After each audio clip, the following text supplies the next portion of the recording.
నమస్తే.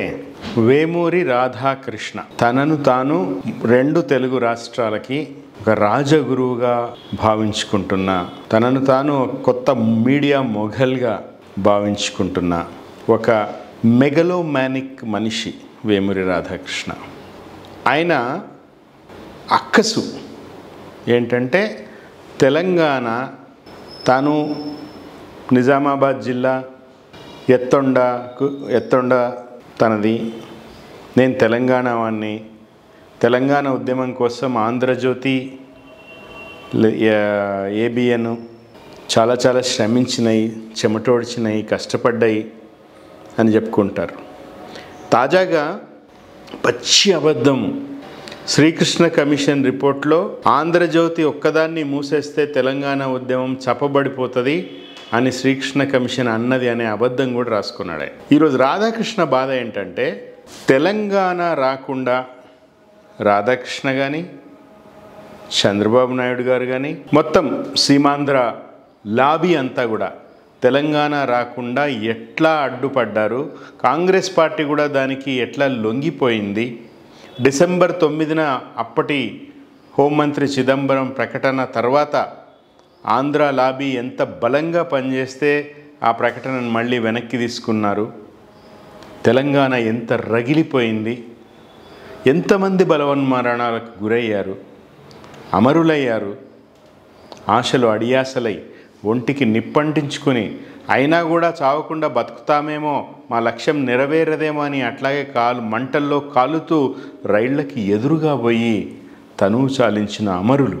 అట్లా ఎంతోమంది బలవన్మరణాలకు కారణమై తాత్సారం చేస్తూ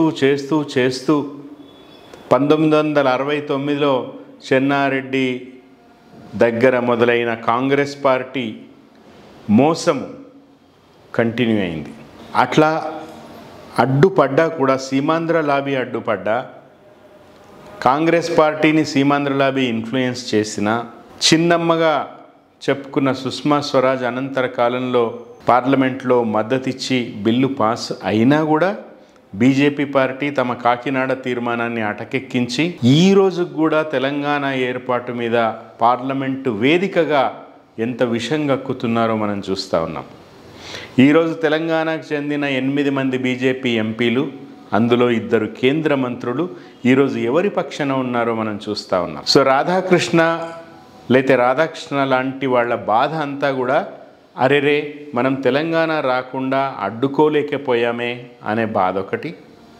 10 సంవత్సరాల కేసీఆర్ పరిపాలనలో వీళ్ళ ఆటలు సాగలేదు. వీళ్ళని ఎక్కడికక్కడ తోకలు కత్తిరించేసింది కేసీఆర్. అప్పటి TV9, ఏబిఎన్ ఆంధ్రజ్యోతిని సంవత్సరం కాలం పైగా తెలంగాణ సమాజం బహిష్కరించింది. ఎందుకు అంటే తెలంగాణ ఏర్పడ్డ రోజే కొత్తలోనే శాసనసభ్యులు ప్రమాణ స్వీకారం చేస్తూ కొత్త వాళ్ళు, ఉద్యమకారులు, కింది కులాల వాళ్ళు, సరిగ్గా ఎక్స్పోజర్ లేని వాళ్ళు కానీ ఉద్యమ నాయకులు, తెలంగాణ అంటే గుండె నిండా ప్రేమున్న వాళ్ళు శాసనసభ్యులైతే వాళ్ళని ఇష్టం వచ్చినట్టు మాట్లాడి అవమానపరిస్తే ఆ 2 ఛానళ్ళని బహిష్కరించింది తెలంగాణ. అది వీళ్ళకి జీర్ణం కాలేదు. కక్ష అంతా ఇప్పుడు తీసుకుంటా ఉన్నారు. రేవంత్ రెడ్డి పరిపాలన రావడానికి ఎంతో కృషి చేసిండు రాధాకృష్ణ. అటు రాహుల్ గాంధీతో అంటగాగుతున్నాడు, ఇటు అమిత్ షాతో అంటగాగుతూ ఉన్నాడు, 2 జాతీయ పార్టీలతో అంటగాగుతూ ఉన్నారు. ఈరోజు ఆంధ్రప్రదేశ్లో చంద్రబాబు నాయుడు ప్రభుత్వం, కూటమి ప్రభుత్వం, బీజేపీ, జనసేన, టీడీపీ కలిసి ఉన్న ప్రభుత్వం. ఈ కూటమి ప్రభుత్వమే ఢిల్లీలో కూడా ఉన్నది. బీజేపీ, టీడీపీ, జనసేన ఒక కూటమి అనుకుంటే వాళ్ళకి ఇక్కడ కాంగ్రెస్ పార్టీతో ఏం పని? కానీ ఇక్కడ రేవంత్ రెడ్డి కోసం అక్కడ చంద్రబాబు కోసం రేవంత్ రెడ్డి పనిచేస్తూ ఉన్నారు. దీన్ని తెలంగాణ సమాజం హర్షించదు, ఆమోదించదు, తిప్పికొడుతుంది. తెలంగాణ సమాజం అంటే ఎవరు? తెలంగాణ సమాజానికి తమ కష్టాలు తీర్చే రాజకీయ పార్టీ అనగానే ఎవరు గుర్తొస్తారు? ఆబ్వియస్లీ బీఆర్ఎస్ పార్టీ గుర్తొస్తుంది, కేసీఆర్ గుర్తొస్తాడు. అది బీఆర్ఎస్ నాయకులు, బీఆర్ఎస్ కార్యకర్తలు, సానుభూతి పరులు, బీఆర్ఎస్ ఓటర్లే కాదు, ఎవరికైనా తెలంగాణ అనగానే కేసీఆర్ గుర్తొస్తాడు. అది రాధాకృష్ణకు మీకంటే నాకంటే బాగా తెలుసు. ఆ దుగ్ధ, ఆ అక్కసు భరించలేక మొన్న ఆదివారము తెలంగాణ బీఆర్ఎస్ జాగీరా అని ఒక వంటకం వండి మన మీదికి దోషేసిండు. ఇది ఎట్లాంటి వంటకం అంటే రాధాకృష్ణ మెచ్చి మేకతోలు గప్పే రేవంత్ రెడ్డి హాస్టల్లో పిల్లలకి వంటలు వండి పెడుతున్నాడు చూడండి, అట్లాంటి వంటకం ఇది. పురుగుల అన్నము, పాచిపోయిన అన్నము లాంటి వంటకం ఇది. పనికిరాని వంటకం ఇది. ఆరోగ్యం పాడు చేసే వంటకం ఇది. అట్లా ఈరోజు బీఆర్ఎస్ పార్టీ తెలంగాణ రెండూ ఒకటే అని అందరూ మాట్లాడుకునే సందర్భం రాధాకృష్ణ కల్పించాడు. మరి ఆయనకు తెలివి ఉన్నట్టో లేనట్టో తెలియదు. నిజానికి తెలంగాణ కేసీఆర్ పరిపాలనలో 10 సంవత్సరాలలో ఎంత అభివృద్ధి చెందిందని ఇదే ఆంధ్రజ్యోతి ఎన్నోసార్లు గణాంక సహితంగా రాసింది. ఆ రాయడం కేసీఆర్ మీద ప్రేమతో కాదు. సెంట్రల్ గవర్నమెంట్ మినిస్ట్రీలు అట్లాంటి వాళ్ళు అవార్డులు ప్రశంసలు ఇస్తున్నప్పుడు రాయక తప్పదు, మీడియా కవరేజ్ చేయక తప్పదు, అన్యమనస్కంగానైనా. పోయిన నెలలోనే రాసిండు రాధాకృష్ణ ఆంధ్రజ్యోతిలో, ధాన్యం ఉత్పత్తిలో మొత్తం దేశంలోనే అగ్రగామిగా తెలంగాణ ఉన్నదని రాసిండు. మీకు ఇంకొకటి చూపిస్తా. ఇది మొన్న ఫిబ్రవరి, అంటే ఇప్పుడు మనం జూలైలో ఉన్నాం కదా, మొన్న ఫిబ్రవరి 17వ తారీఖు నాడు ఈ రాష్ట్ర ఉప ముఖ్యమంత్రి ఆర్థిక మంత్రి కూడా అయిన భట్టి విక్రమార్క చెప్పిన మాటలు ఏంటంటే, 10 సంవత్సరాలలో తెలంగాణ జీడిపి 196.9 అంటే 197% తెలంగాణ జీడిపి పెరిగింది ఈ 10 సంవత్సరాల్లో. ఏ 10 సంవత్సరాల్లో? 2014 నుంచి 2024 వరకు. ఆ 10 సంవత్సరాలు ఎవరి పరిపాలన? కేసీఆర్ పరిపాలన. కేసీఆర్ పరిపాలనలో ఎంత పెరిగింది? ఇది భట్టి విక్రమార్క గారు తెలంగాణ స్టేట్ స్టాటిస్టికల్ అబ్స్ట్రాక్ట్ని ఉటంకిస్తూ చెప్పిన మాట. 2014లో కేసీఆర్ ముఖ్యమంత్రి, రాష్ట్రం సిద్ధించిన తర్వాత కేసీఆర్ ముఖ్యమంత్రి అయిన రోజున ఈ రాష్ట్ర జీడిపి 5 లక్షల కోట్లు ఉంది. ఆ 5 లక్షల కోట్లు 2023-24 అంటే 10 ఏళ్ళు కేసీఆర్ అధికారంలోకి దిగిపోయే నాటికి 15 లక్షల కోట్లకి పెరిగింది. ఇది స్టాటిస్టికల్ అబ్స్ట్రాక్ట్లో గణాంక సహితంగా ఉన్న వివరాలు భట్టి విక్రమార్క గారు చెప్పిండ్రు. మొత్తం దేశంలోనే సగటు జీడిపి 136% పెరిగితే తెలంగాణలో 197% పెరిగింది. ఎవరు పెంచిండ్రు? ఇది కేసీఆర్ పెంచిండు. తన విధానాల ద్వారా, తన ముందు చూపు ద్వారా, తన ప్రణాళిక ద్వారా, తన విజన్ ద్వారా, తెలంగాణ పట్ల తనకుండే ప్రేమ ద్వారా, గుండెలో ఉండే తడి ద్వారా ఇది సాధ్యమైంది. 24 గంటల్లో ఎక్కువ శాతం విధానాల రూపకల్పన గురించి, ఏ ఏ రంగాల్లో తెలంగాణ వెనుకబడి ఉన్నది, ఆయన 1990 దశకంలోనే మొదలుపెట్టిన ఆయన అధ్యయనం అంతా కూడా ముందేసుకొని, పేపర్లు ముందలేసుకొని మొత్తం మేధోమదనం చేసి మేధావులను, నిపుణులను పిలిపించి పాలసీలు రూపకల్పన చేస్తే దాంట్లోంచే వచ్చిన ఇవన్నీ.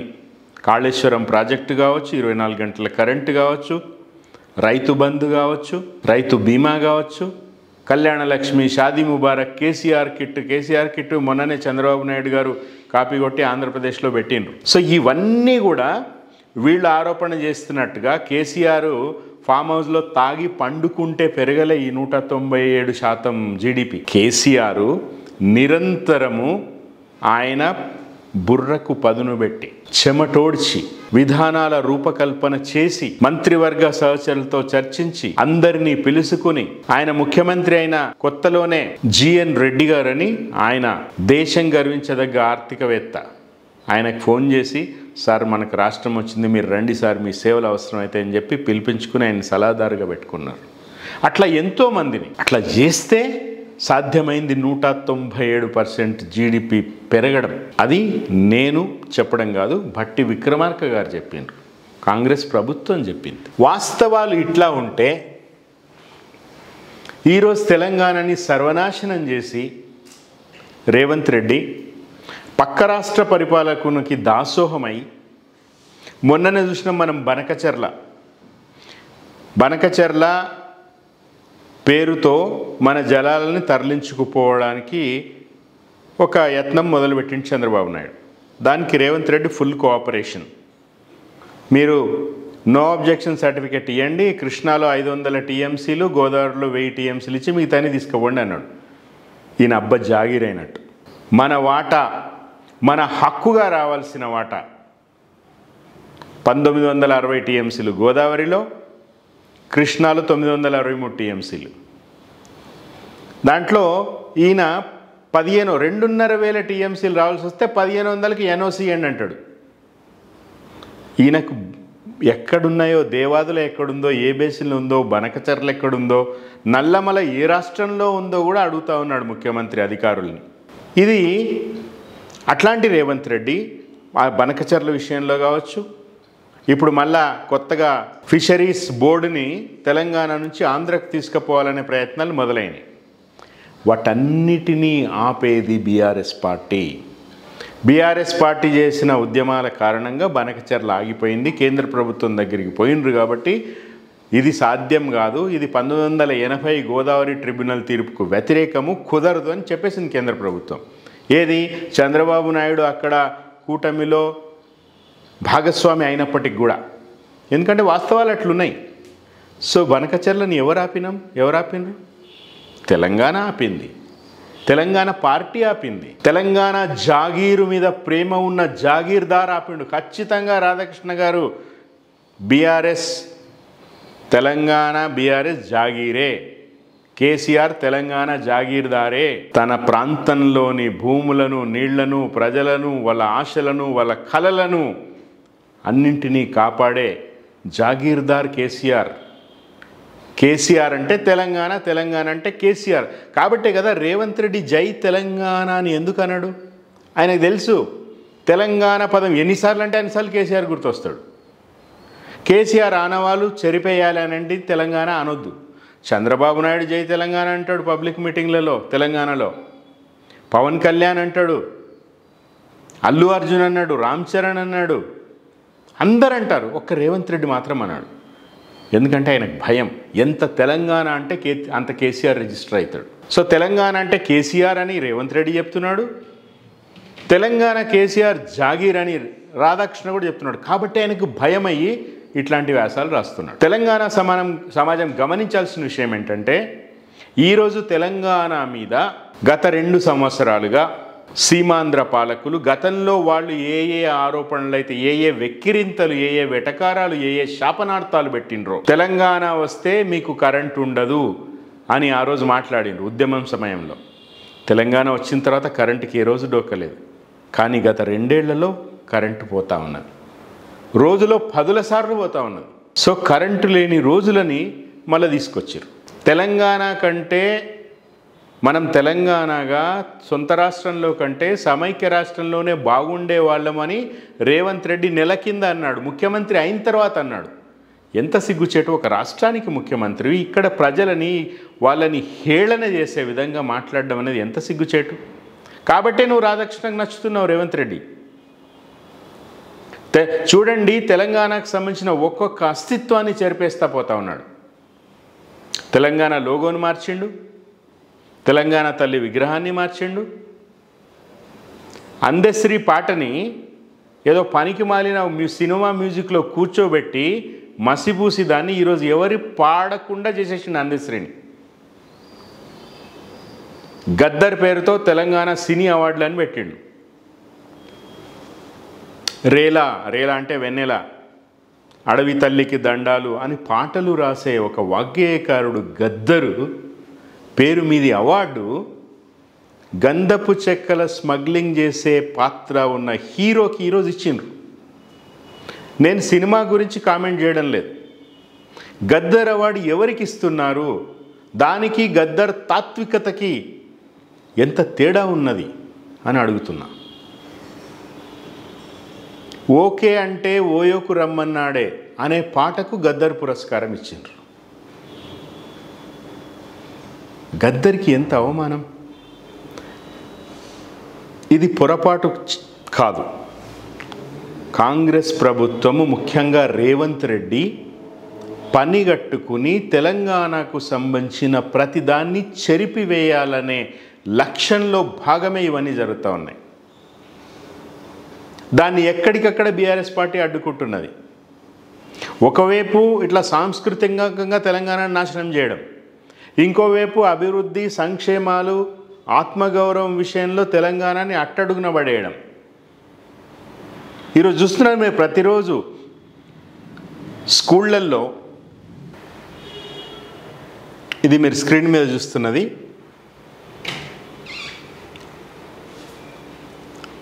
అబ్దుల్లాపూర్ మెట్ సబ్ రిజిస్ట్రార్ కార్యాలయం, దానికి తాళం వేసే దృశ్యం. ఎందుకు? గత కొన్ని నెలలుగా సబ్ రిజిస్ట్రార్ కార్యాలయానికి అద్దె చెల్లించడం లేదు కాబట్టి ఆ బిల్డింగ్ ఓనర్ తాళం వేస్తున్నాడు. ఇట్లా ఉంది ఈరోజు తెలంగాణ. ఇది రాధాకృష్ణకి చాలా సమ్మగా ఉంది ఈ పరిపాలన. ఎందుకంటే తెలంగాణ భ్రష్టు పట్టిపోతూ ఉన్నది, చాలా ఆనందంగా ఉన్నది ఆయనకి. ఈ రాధాకృష్ణ మొన్న స్టేట్ బైఫర్కేషన్ అయిన తర్వాత ఆంధ్రప్రదేశ్లో చంద్రబాబు నాయుడు గారు ముఖ్యమంత్రి అయిన తర్వాత ఆయనకి అనధికార సలహాదారుగా ఎన్ని దారుణాలు మాట్లాడిండు, ఏమేమి చేసిండు అనేది చూస్తే మామూలు కోపం రాదు. ఆంధ్రప్రదేశ్ సరే, మనం తెలంగాణ వాళ్ళం, ఆంధ్రప్రదేశ్ మన రాష్ట్రం కాదు, వాళ్ళు ఏమైనా చేసుకొని అని వదిలేయచ్చు కూడా మనం. కానీ ఆ రాధాకృష్ణ ఇక్కడ కూడా వేలు పెడుతున్నాడు కాబట్టే మాట్లాడాల్సి వస్తుంది. అది భౌగోళిక సరిహద్దులకు సంబంధించిన అంశం. కానీ ఒక పత్రికాధిపతి తనను తాను ఎంతో గొప్పగా చెప్పుకునే రాధాకృష్ణ ఎంత చీప్గా బిహేవ్ చేయగలుగుతాడనే దానికి ఉదాహరణ.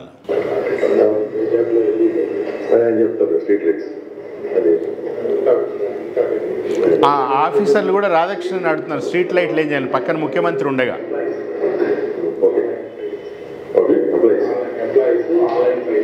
ఈయనేమో ముఖ్యమంత్రి చూస్తా కూర్చున్నాడు.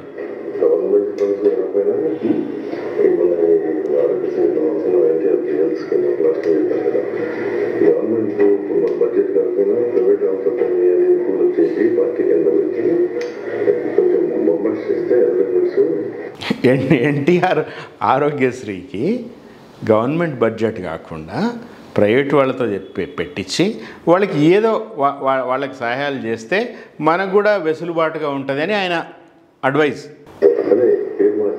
పేరు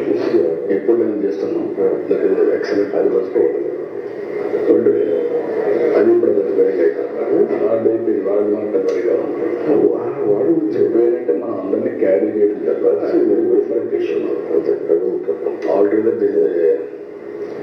నువ్వు ఒక 4-5 months తర్వాత అది పెట్టుంటున్నాను. దానికన్నా ఇప్పుడు ఏంటంటే లాస్ట్ 2 days నుంచి